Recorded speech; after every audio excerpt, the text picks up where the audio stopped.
penyesalan yang dilontarkan oleh mereka para penghuni neraka. Bayaran Allah tidak bisa kembali. Minta dikembalikan pun juga ke dunia ya tidak bisa, mustahil dikembalikan lagi. Yang menarik hadirin begini, mereka saja yang sudah Allah Subhanahu wa taala gambarkan menyesal kan, artinya mereka menyesal nah ente soson yang di kehidupan dunianya belewah, dia tidak memaksimalkan peran, jadi produktivitasnya hanya untuk keduniawian. Mereka menyesal nunggu semara lawan. Apakah kita mesti mati dulu Kang supaya antum menyesal dan meminta kepada Allah seperti mereka-mereka? Kalau kita menyadari bahwa kita belum wafat, kemudian kata Allah Subhanahu wa taala, alam ya'ni lilladzina amanu antas'a qulubuhum li dzikrillah.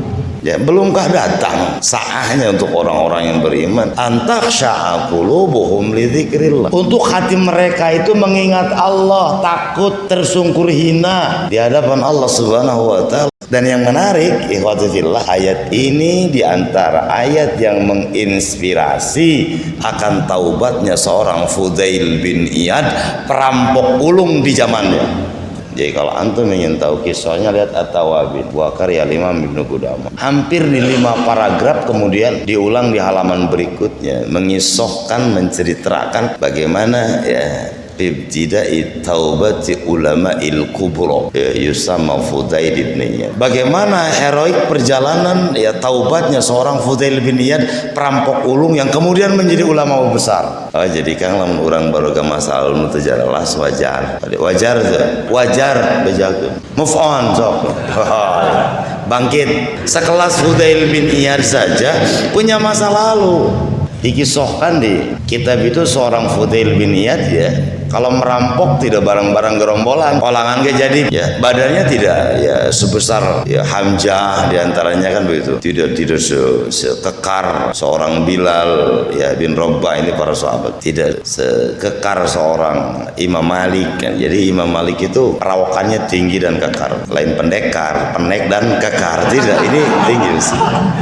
Fudail bin Iyad ya, di perjalanan kehidupannya itu pemberani sejati. Bentuk sajaahnya, bentuk keberaniannya, setiap kafilah yang melintas waktu itu ya dihadang oleh beliau dan tidak takut halangannya gitu, reka rampok. Singkat cerita, datanglah kafilah dari Sam waktu itu. Ada obrolan begitu. Kafilah itu ngobrol gitu, sesama kafilah maksudnya, yang kemudian terdengar oleh beliau. Ada kalimat seperti ini, jangan masuk ke desa ini. Di desa ini ada seorang perampok ulung yang tidak pernah gentar takut, yang namanya Fudail. Fudail mendengar kalimat itu kemudian bergetar hati. Masya Allah, segitunya orang mengenal saya ya, dikatakan perampok ya, preman kahot lah curang gitu. Kalau di riwayat yang kedua, taubatnya beliau itu ketika menjamu kafilah, sama judulnya kafilah, menjamu di rumahnya ya, kemudian mendengar di antara ya, rombongan kafilah itu ada yang membacakan firman Allah yang tadi. Nah ini yang menarik,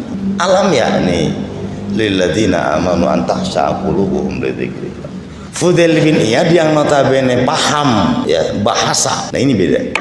Sekelas preman kahot kan, dibacakan Al-Quran marolok tahatin. Pertanyaannya, bagaimana kita? Preman, perampok ulung mendengar ayat Al-Quran meleleh hati. Bagaimana dengan kita kan? Antum sehari-hari bermuamalah katakanlah dengan Al-Quran biasa, bahkan hafidz beberapa juz Al-Quran. Itu mana sih? Pertanyaannya, meleleh tidak hati kita ketika dibacakan Al-Quran, diperdengarkan Al-Quran? Innamal mu'minuna alladzi idza dzukirallahu wajilat qulubuhum wa idza tuliyat alaihim ayatuhu zadatuhum imana wa ala rabbihim yatawakkalun. Bohong berarti ya, kalau hati kita beriman. Fudail masih beriman kan, walau notabene perampok. Artinya para pelaku maksiat antum jangan generalisir seperti orang-orang Jahmiyah yang mereka itu akan masuk dan kekal di neraka walau masih ada keimanan. Oh tidak bisa, kita Ahlussunnah wal Jamaah ya, kalau merampok ya dosa besar sudah selesai. Tidak boleh antum ponis akan kekal di neraka misalnya ya, tidak akan diterima terima taubatnya dan seterusnya. Jadi ayat itu menginspirasi kita dan mengingatkan kita akan kisah seorang Fudail bin Iyad, bagaimana ibtida'i taubatihi, bagaimana awal mula taubat. Hadirin yang dimuliakan Allah, ini bahan renungan barangkali untuk kita. Dari mulai detik itu ya terlontar kalimat aing mah netek leker melah jangkar cadu mungkuk haram dempak moal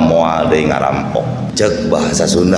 Ternyata mah cek bahasa Sunda. Saking beliau betul-betul menyesal, taubat tidak akan kembali lagi merampok.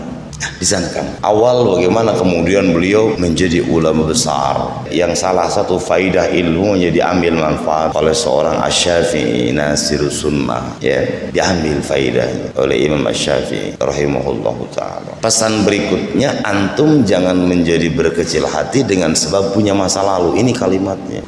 Senabdi naon rek wae ayo ngaji arisin cenah ustaz ente mah isin ngaji euy ai ku dosa teh isin, malu dengan pandangan makhluk tapi tidak malu di hadapan Khaliq. Bukankah kita itu abdun lillah wa inna ilaihi rajiun, kita akan kembali kepada Allah Subhanahu wa taala. Apa hasibtum annama khalaqnakum abatha wa annakum ilaina la turja'un, apakah engkau mengira aku ciptakan kau itu sia-sia? Oh, tidak begitu kan. Tentunya ketika Allah Subhanahu wa taala ciptakan kita berujung pada konsekuensi antara hak dan kewajiban di hadapan Allah.